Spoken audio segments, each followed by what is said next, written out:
Welcome to Saraswati computer centre. आज हम पढ़ने वाले हैं तीनों अकाउंट का डिफिनेशन। तो सबसे पहला अकाउंट है पर्सनल अकाउंट। पर्सनल अकाउंट होता क्या है? यानी कि पर्सनल यानी कि खुद का खास, यानी पर्सनल जो होता है कोई भी चीज होता है पर्सनल होता है। यानी कि जैसे कि कह रहा है डेट अकाउंट ऑफ बिजनेस, यानी बिजनेस का वैसा अकाउंट जो खुद का यानी खास हो, बैंक से हो या ऑर्गेनाइजेशन से हो या कंपनी से हो। इस सब अकाउंट को जो है हम पर्सनल अकाउंट के अंतर्गत रखते हैं। जैसे कि यानी कि मेरा नाम, आपका नाम, यानी कि जितने भी आदमी का नाम है वो सब पर्सनल अकाउंट है। बैंक जो भी है सब पर्सनल अकाउंट है। टाटा अंबानी जितने भी कंपनी है, मारुति सुजुकी, सब जो है एक पर्सनल अकाउंट होते हैं।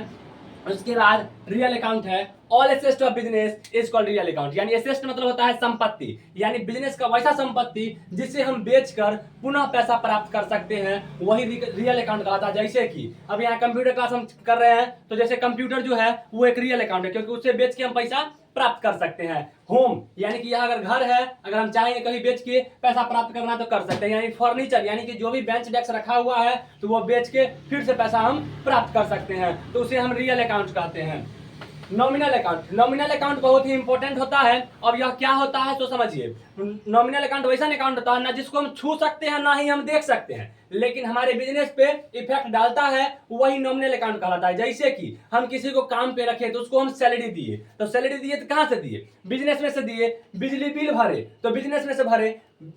रूम रेंट भरे तो ये बिजनेस में से भरे। तो ये सब अकाउंट जो है हम देख नहीं सकते हैं, लेकिन हमारे बिजनेस पे इफेक्ट डालता है। जैसे कि किसी मजदूर को काम पे रख दिए मजदूरी के लिए, तो उसको भी मजदूरी देंगे तो वो हमारे बिजनेस से जाएगा, तो उसी सबको हम नॉमिनल अकाउंट के अंतर्गत रखते हैं। उसके बाद इंपॉर्टेंट होता है कैपिटल अकाउंट। यानी कैपिटल, कैपिटल मतलब होता है पूंजी। कैपिटल मतलब पूंजी, यानी कि अगर कभी भी हम बिजनेस स्टार्टअप करते हैं, हमारे पास कितने भी पैसा काहे नहीं हो, हम किसी ना किसी दूसरे से इन्वेस्ट के लिए हम पैसा लेते हैं। जैसे कि कंपनी से लोन, बैंक से लोन लेना।